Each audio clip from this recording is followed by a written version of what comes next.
Hello friends, a very good morning all of you and welcome all on કૃષિ ભંડોળ. તો friends, આજની આપણી જે MCQ સિરીઝ છે કે જેમાં આપણે એગ્રીકલ્ચર ઇકોનોમિક્સ છે એના જ બધા જ MCQ કવર અપ કરીશું. પણ આના પહેલાના લેક્ચરમાં હું તમારા માટે ઇંગ્લિશમાં લઈને આવેલી હતી MCQ. તો મને ઘણા બધા લોકોનો મેઇલ આવેલો છે અને કમેન્ટ પણ કરેલી છે કે મેડમ તમે ગુજરાતીમાં MCQ કરાવો. તો એટલા માટે મારે તમારા માટે સ્પેશિયલ ઇંગ્લિશમાંથી ગુજરાતીમાં કન્વર્ટ કરવામાં, બધું વ્યવસ્થિત સમજવામાં 2 દિવસનો ટાઈમ લાગ્યો છે. પણ તો આજે ફરી પાછી હું તમારા માટે ગુજરાતીમાં MCQ સિરીઝ લઈને આવેલી છું અને હવે બધા જ સબ્જેક્ટ એટલે કે મેં તમને આની પહેલાં પણ જણાવેલું હતું કે જ્યારે આપણો વોઇસનો ઇશ્યુ આવ્યો હતો એ ટાઈમે મેં તમને ક્લિયર કરેલું હતું કે એક્સટેન્શન અને ઇકોનોમિક્સ આ બંને સબ્જેક્ટ એવા છે કે જેમાં ગુજરાતીમાં મટીરિયલ ઇઝીલી અવેલેબલ ના હોય. અને એક તો ઇકોનોમિક્સની જો સ્પેશિયલી આપણે વાત કરીએ તો ઇકોનોમિક્સ જે લેંગ્વેજ છે કે જેમાં Gujarati meaning plus English meaning અને હિન્દીમાં મિનિંગ અલગ અલગ હોય છે. મતલબ કે એક વસ્તુ તમે ગુજરાતીમાં જો સમજ્યા તો તમને ઇંગ્લિશમાં એ વસ્તુનું ઇઝીલી ના સમજાય અને ઇંગ્લિશમાં સમજ્યા છો તો ગુજરાતીમાં ના સમજાય, કેમ કે જે વર્ડિંગ હોય છે એ થોડા ડિફરન્ટ હોય છે.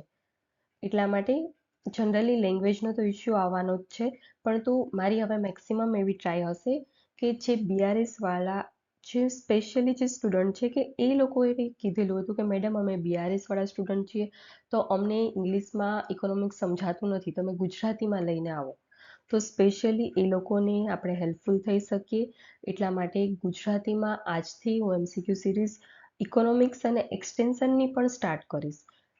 એક્સટેન્શનમાં પણ સેમ લેંગ્વેજનો ઇશ્યુ આવશે, કેમ કે મારે કેવું છે કે હું ઇંગ્લિશમાં મારી પાસે બધા જ મટીરિયલ છે અને એને ગુજરાતીમાં મારે કન્વર્ટ કરવાનું હોય છે મારી રીતે અન્ડરસ્ટેન્ડિંગ થઈને. અને એમાં પણ મારે સ્પેશિયલી ધ્યાન રાખવું પડે કે ક્યાંય પણ મિસ્ટેક ના થાય, કેમ કે એક પણ મિસ્ટેક થાય તો એ વસ્તુનો અર્થનો અનર્થ થઈ જતો હોય છે એક્ઝામમાં. એટલે થોડો ટાઈમ લાગશે પણ થઈ જશે વ્યવસ્થિત બધું. આપણો અલ્ટિમેટલી એમ એ જ છે કે તમને લોકોને ઇઝીલી અવેલેબલ થઈ શકે મટીરિયલ એ. અને મારી 100% એવી જ ટ્રાય હશે કે તમને લોકોને ઇઝીલી સમજાઈ શકે. અને હવે આપણે ઇકોનોમિક્સ અને એક્સટેન્શન કે જેનું વેઇટેજ આપણો જે એક્ઝામ છે એમાં 30 માર્ક્સનું ટોટલ છે. 20 માર્ક્સ છે એક્સટેન્શનના અને 10 માર્ક્સનું છે ઇકોનોમિક્સ. તો ઇકોનોમિક્સનું 10 માર્ક્સનું વેઇટેજ હોય તો ઓબ્વિયસલી વાત છે કે આપણે વ્યવસ્થિત રીતે કરવું જોઈએ.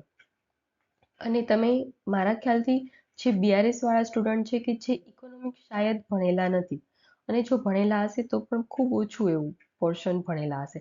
તો હવે MCQ સિરીઝમાં હું સાથે સાથે તમને થિયરીના પોર્શન હશે એ પણ સમજાવતી જઈશ, કેમ કે જો સ્પેશિયલી થિયરીનો આપણે લેક્ચર કન્ડક્ટ કરશું તો બહુ જ બધું લેન્ધી થઈ જશે અને આપણે હરેક વસ્તુ કવર અપ કરવાની છે એક્ઝામ આવે એની પહેલાં.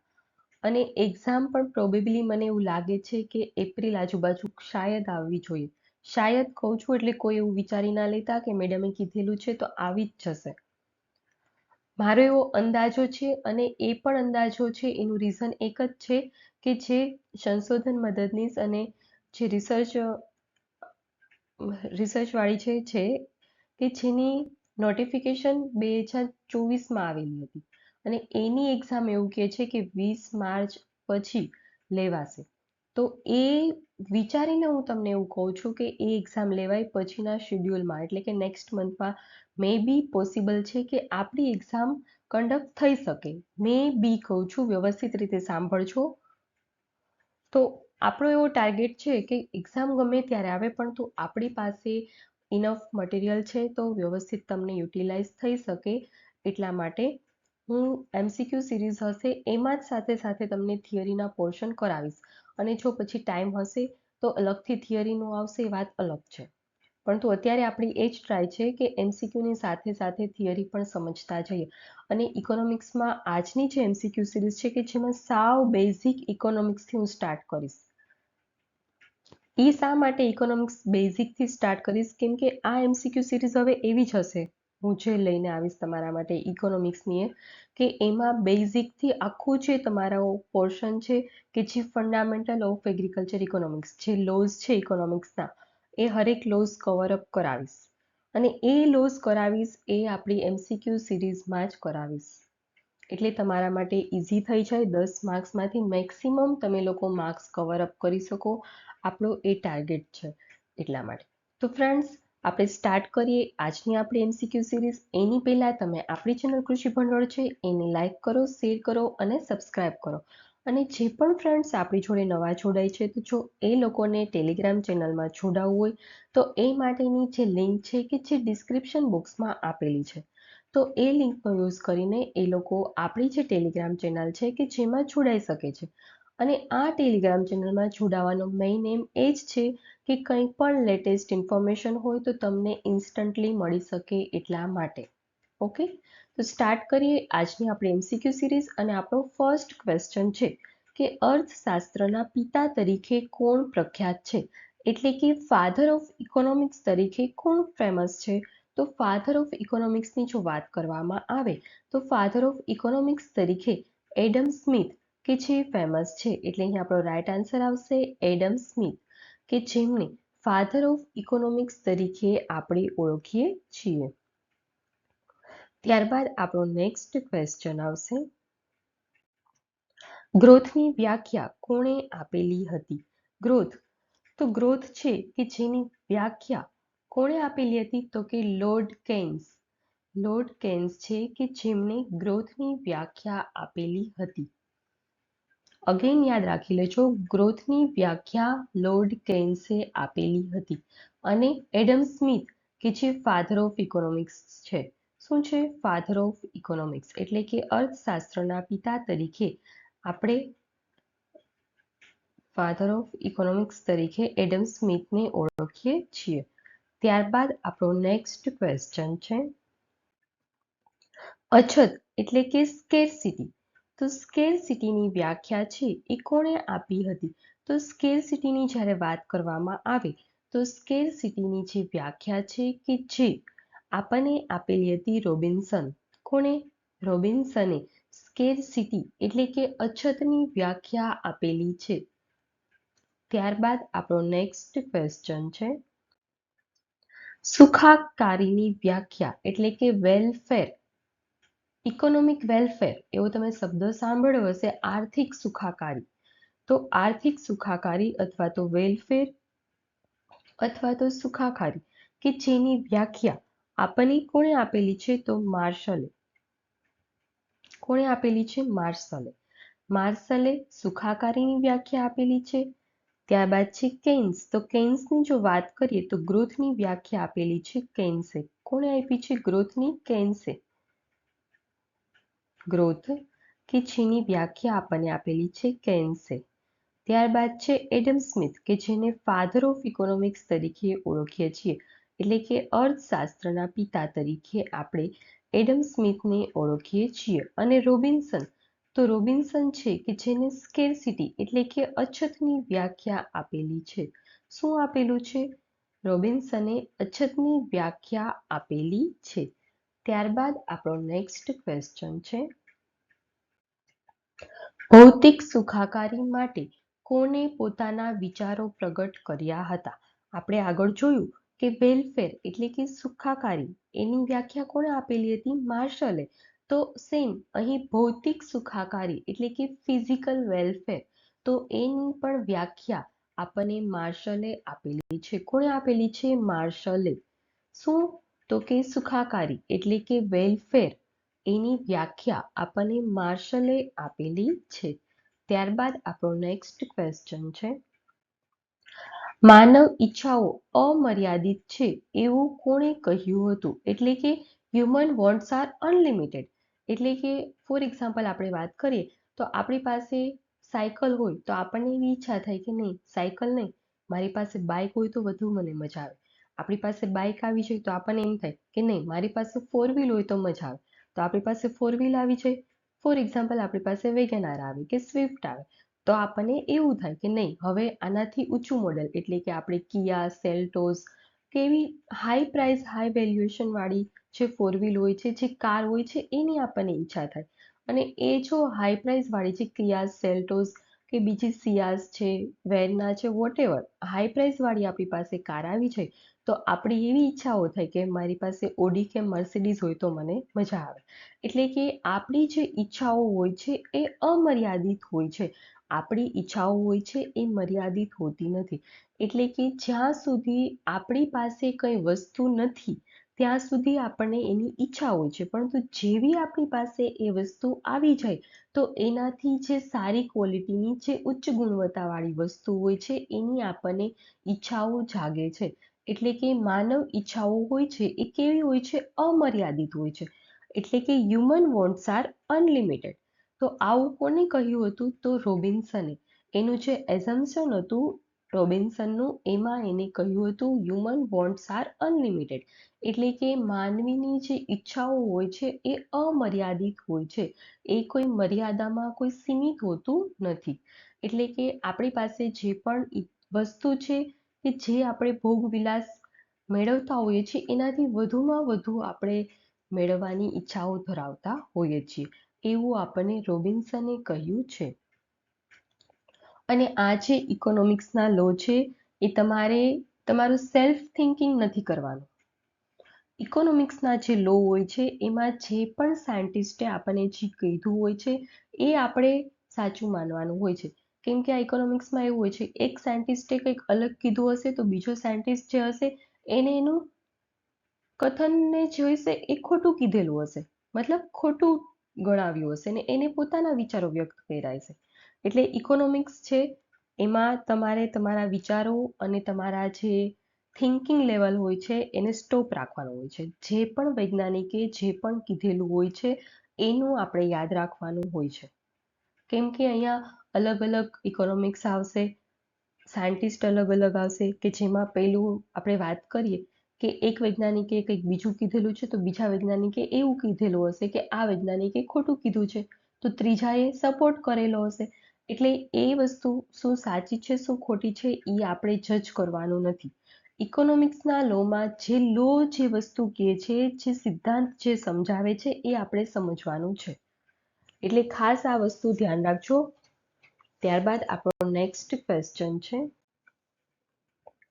અર્થશાસ્ત્રનો અભ્યાસ એવી રીતે કરવો જોઈએ કે જેથી અર્થતંત્રમાં આવક અને રોજગારનું સ્તર ઉત્પન્ન થાય. આવું કથન કોણે કર્યું હતું? એટલે કે આપણું જે અર્થતંત્ર છે કે જેમાં આવક એટલે કે ઇન્કમનો સોર્સ મળી રહે અને રોજગાર એટલે કે એમ્પ્લોયમેન્ટ, ઇન્કમ અને એમ્પ્લોયમેન્ટ બંને વસ્તુ મળી રહે આપણા અર્થતંત્રમાં, એવું આપણે કરવું જોઈએ. એટલે કે એવું સ્તર ઉત્પન્ન થાય એવું કરવું જોઈએ. એટલે ઇન શોર્ટ એવું છે કે જે કેન્સ નામના જે વૈજ્ઞાનિક છે કે જેમને કહેલું હતું, કેન્સ નામના જે એક વૈજ્ઞાનિક છે કે જેમને કહેલું હતું કે અર્થતંત્ર જે હોય છે, આપણું જે ઇકોનોમી હોય છે કે જેમાં ઇન્કમ એટલે કે આવક પણ આપણે મેળવી શકીએ અને આપણને પૂરતી રોજગારી પણ મળી રહે એવું આપણું જે ઇકોનોમી હોય છે એનું સ્તર હોય છે કે જે ઉત્પન્ન થયેલું હોવું જોઈએ. તો એવું આપણને જે કીધેલું હતું એ છે કેન્સ. ઇન શોર્ટ તમે એટલું જ યાદ રાખો કે આપણું જે અર્થતંત્ર છે, ફોર એક્ઝામ્પલ આપણી ઇન્ડિયન ઇકોનોમી છે, તો આપણી જે ઇન્ડિયન ઇકોનોમી છે એમાં જો આપણને આવક ક્યારે મળે કે જ્યારે આપણા ઉદ્યોગો હોય છે એનો સારો એવો વિકાસ થાય. ઉદ્યોગોનો વિકાસ થાય એટલે આપણને રોજગારી મળશે અને રોજગારી મળશે એટલે શું થશે? આપણને પૈસા આવશે. પૈસા આવ્યા એટલે કે વન ટાઈપ ઓફ આવક, ઇન્કમ. એટલે ઇન્કમ અને employment both are related to cans. એટલે કે ઇન્કમ અને રોજગારી, આવક અને રોજગારીનું સ્તર છે એના વિશે આપણને કેન્સે સમજાવેલું છે. ત્યારબાદ આપણો નેક્સ્ટ ક્વેશ્ચન છે, અર્થશાસ્ત્રના વિષય અથવા તો વિભાગો મુખ્ય ક્યાં છે? તો અર્થશાસ્ત્રના જો આપણે વાત કરીએ વિભાગોની તો મુખ્ય 4 વિભાગો છે. શું છે? મુખ્ય 4 વિભાગો છે. તો હવે વાત કરીએ કે અર્થશાસ્ત્ર એટલે કે ઇકોનોમિક્સના 4 ડિવિઝન ક્યાં ક્યાં છે? તો જો ઇકોનોમિક્સના આપણે 4 ડિવિઝનની વાત કરીએ તો પહેલું છે કન્ઝપ્શન. શું છે? કન્ઝપ્શન. ફર્સ્ટ છે કન્ઝપ્શન.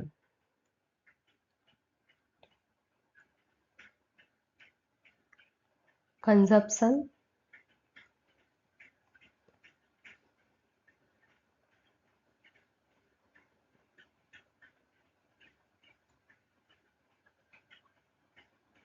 ત્યારબાદ છે પ્રોડક્શન. સેકન્ડ શું છે? પ્રોડક્શન. કન્ઝપ્શન એટલે વપરાશ કરવો. કંઈ પણ વસ્તુ આપણે કન્ઝ્યુમ કરીએ. ફોર એક્ઝામ્પલ, આપણી પાસે 1 કિલો એપલ છે, તો 1 કિલો એપલમાંથી આપણે 3 એપલ ખાઈ જાય તો એનું આપણે કન્ઝપ્શન કર્યું કહેવાય, એટલે કે વપરાશ કર્યો કહેવાય. કન્ઝપ્શન એટલે વપરાશ. ઓકે.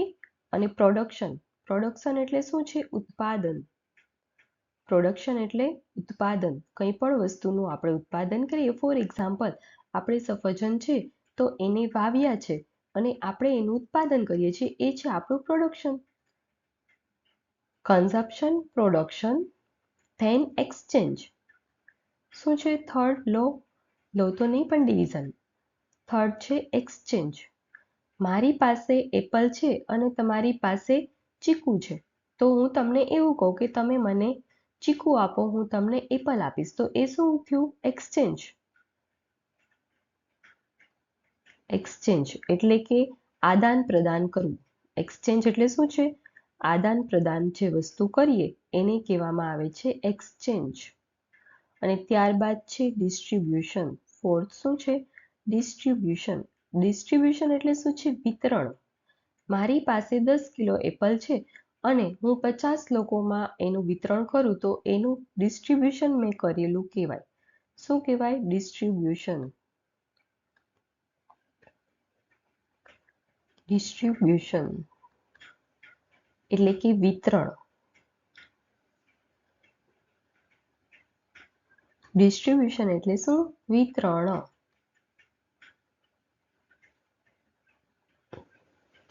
ફરીથી આપણે સમજી લઈએ કે અર્થશાસ્ત્ર છે કે જેના મુખ્ય 4 વિભાગો છે અથવા તો 4 વિષયો છે. તો ફર્સ્ટ છે કન્ઝપ્શન. કન્ઝપ્શન એટલે શું છે? વપરાશ કર્યો. કંઈ પણ કન્ઝપ્શન કરીએ, કંઈ પણ વસ્તુ આપણે ખાઈએ તો એને શું કહેવામાં આવે છે? કન્ઝપ્શન એટલે કે વપરાશ કરેલો. ત્યારબાદ છે બીજો પ્રોડક્શન. પ્રોડક્શન એટલે શું છે? ઉત્પાદન. કંઈ પણ વસ્તુનું આપણે ઉત્પાદન કરીએ તો એને શું કહેવામાં આવે છે? પ્રોડક્શન. ત્યારબાદ છે એક્સચેન્જ. એક્સચેન્જ એટલે શું છે? આદાન પ્રદાન, અદલા બદલી કરવું, એને એક્સચેન્જ કહેવાય. ત્યારબાદ છે ડિસ્ટ્રીબ્યુશન. ડિસ્ટ્રીબ્યુશન એટલે શું? વિતરણ. કંઈ પણ વસ્તુ છે કે જેનું આપણે વિતરણ કરીએ તો એને કહેવામાં આવે છે ડિસ્ટ્રીબ્યુશન.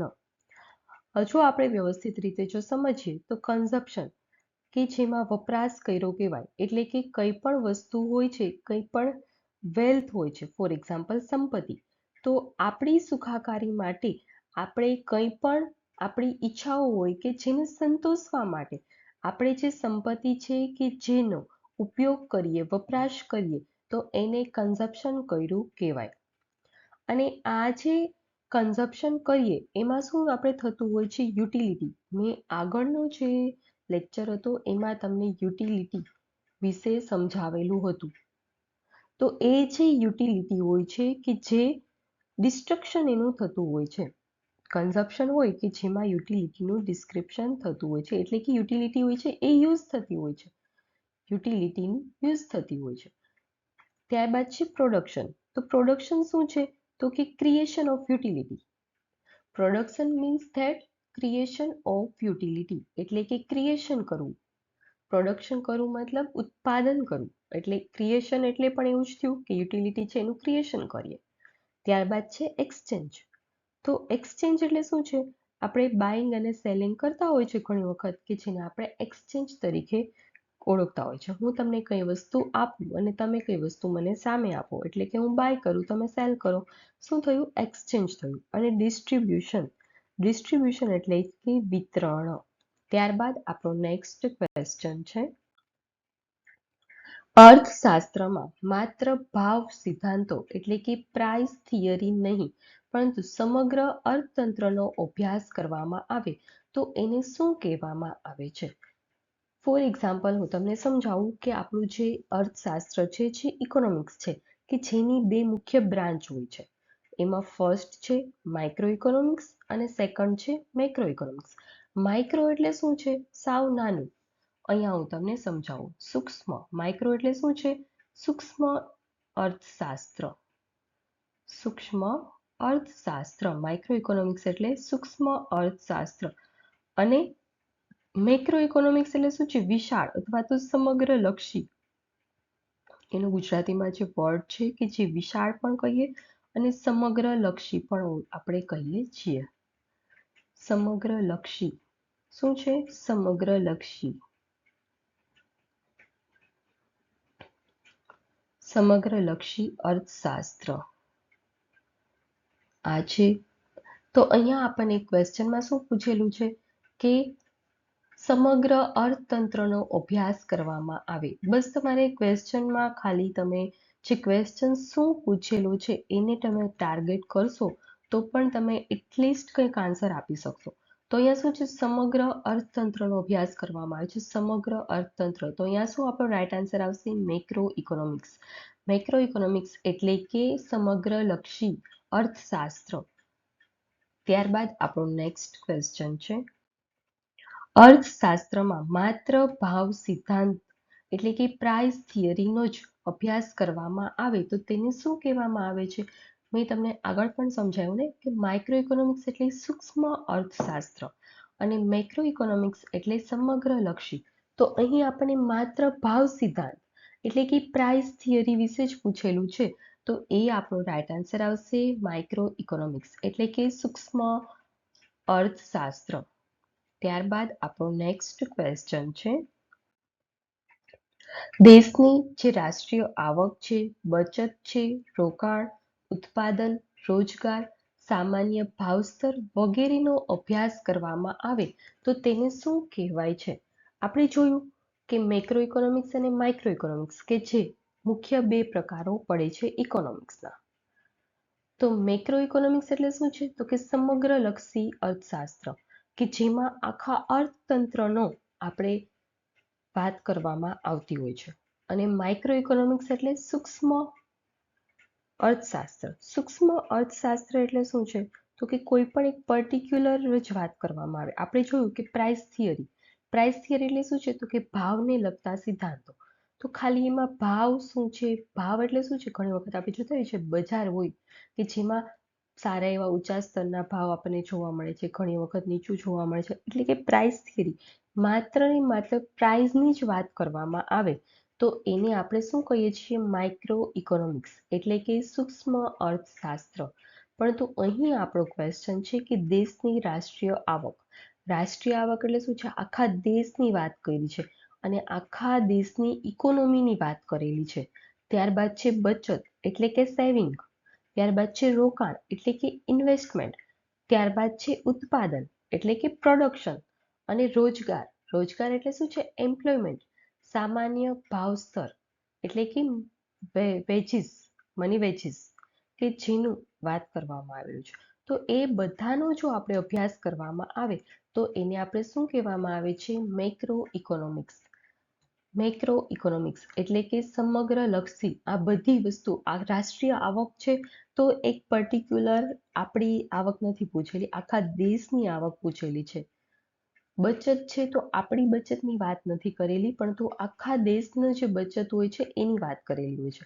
જો આપણું પર્ટિક્યુલર આપણી જ વાત કરવામાં આવે તો એમાં આપણો રાઈટ આન્સર આવશે માઇક્રો ઇકોનોમિક્સ. ફોર એક્ઝામ્પલ અહીંયા ક્વેશ્ચન એવું હોય છે કે ફોર એક્ઝામ્પલ આપણે વાત કરીએ કે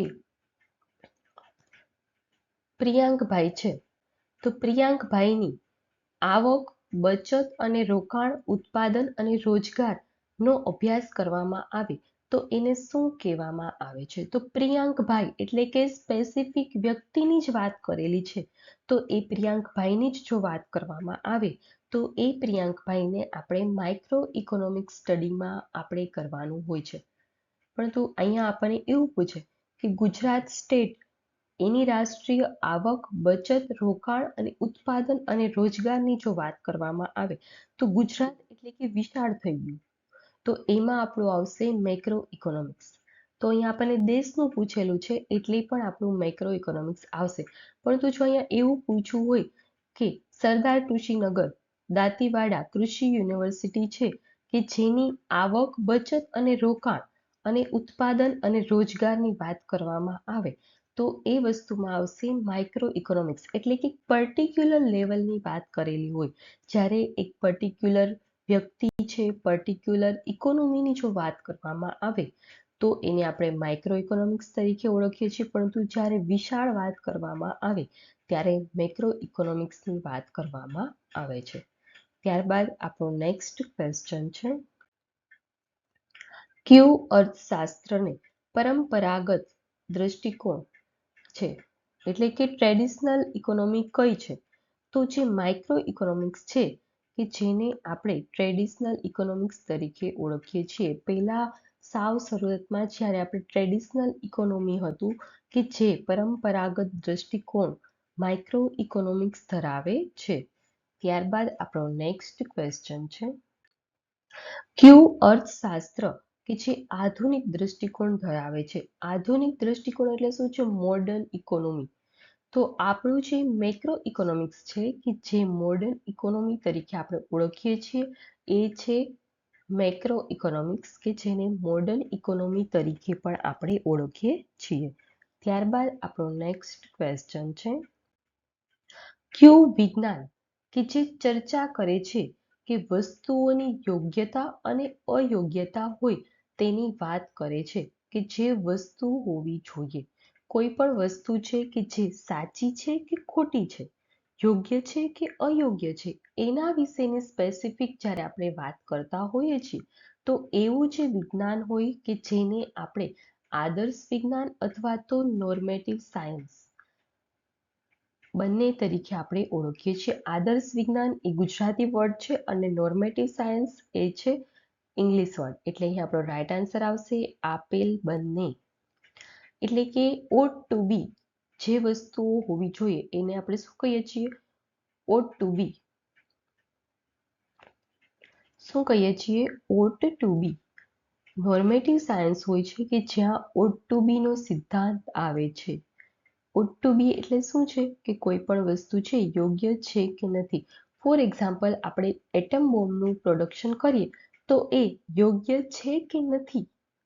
યોગ્ય નથી, આપણને ખ્યાલ છે.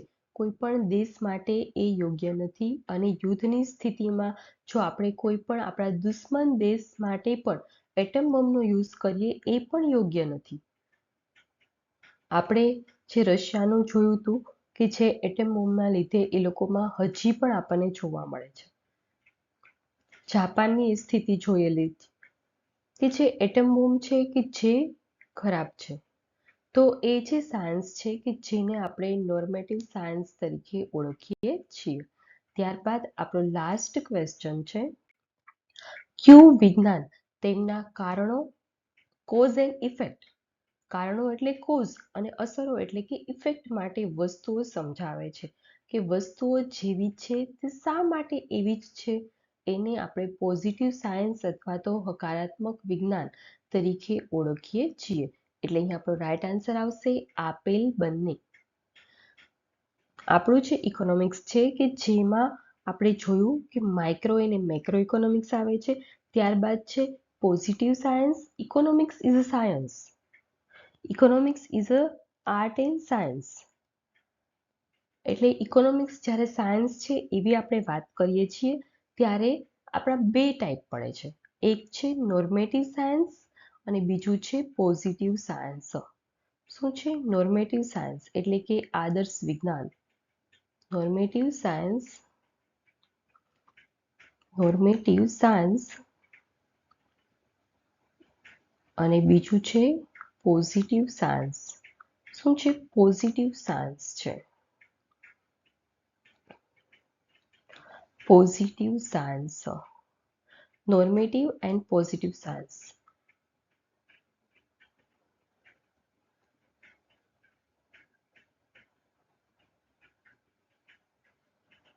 અહીંયા છે સાયન્સ, પણ કેવું છે? Economics is a art and science.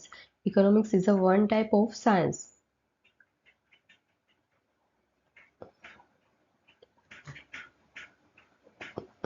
Okay, તો ફ્રેન્ડ્સ, આજની આપણી જે MCQ સિરીઝ છે કે જેનું પૂર્ણ થાય છે. આપણે કાલે એટલે કે આવતીકાલે આપણે ઇકોનોમિક્સ નહીં પણ એક્સટેન્શનનું લઈને આવશું. એક દિવસ ઇકોનોમિક્સ, એક દિવસ એક્સટેન્શન, એવું કરશું. ને વચ્ચે વચ્ચે બીજા પણ આપણા જે સબ્જેક્ટ છે એ સબ્જેક્ટના જે પણ આપણા સિલેબસમાં જે ટોપિક આપેલા છે એ ટોપિક વાઇઝ હું તમારા માટે હવે MCQ સિરીઝ લઈને આવીશ કે જેથી તમને લોકોને રિવિઝન પણ થઈ શકે અને કયા ટાઈપના ક્વેશ્ચન જે તે ટોપિકમાંથી પૂછાઈ શકે એનો પણ તમને આઈડિયા આવી શકે એટલા માટે. હવે MCQ સિરીઝ હશે એમાં હું ટાઇટલ જ આપી દઈશ એટલે તમને ઇઝીલી આઈડિયા આવી જાય. કેમ કે આપણી પાસે બહુ બધો પ્લેલિસ્ટ છે, તો હવે એ પ્લેલિસ્ટ આપણે નવા બનાવવા જશું તો તમે લોકો જ કન્ફ્યુઝ થઈ જશો. એટલે આપણી જે MCQ સિરીઝવાળું પ્લેલિસ્ટ છે એમાં જ આપણે બધા MCQ સિરીઝ મૂકશું, પરંતુ ટાઇટલ તમને વ્યવસ્થિત હું આપી દઈશ કે જેથી તમે ટાઇટલમાં ખ્યાલ આવી જાય કે આ MCQ સિરીઝ આ સબ્જેક્ટ રિલેટેડ છે. તો ફ્રેન્ડ્સ, આપણે ફરી મળીશું. ત્યાં સુધી તમે આપણી ચેનલ કૃષિ ભંડોળ છે એને લાઈક કરો, શેર કરો અને સબસ્ક્રાઈબ કરો. અને જે પણ ફ્રેન્ડ્સ આપણી જોડે નવા જોડાય છે તો જો એ લોકોને ટેલિગ્રામ ચેનલમાં જોડાવવું હોય તો એ માટેની લિંક છે એ ડિસ્ક્રિપ્શન બોક્સમાં આપેલી છે. તો એ લિંકનો યુઝ કરીને આપણી ટેલિગ્રામ ચેનલ છે કે જેમાં જોડાઈ શકે છે. અને હજુ પણ જો આમાં કોઈની કંઈ ક્વેરી હોય તો મને તમે મેસેજ કરજો, કમેન્ટ કરજો અને મેઇલ પણ કરજો. હું તમારા કમેન્ટ, મેસેજ, મેઇલ બધાનો રિસ્પોન્ડ કરું છું અને ફોલો અપ પણ લઉં છું. Thank you.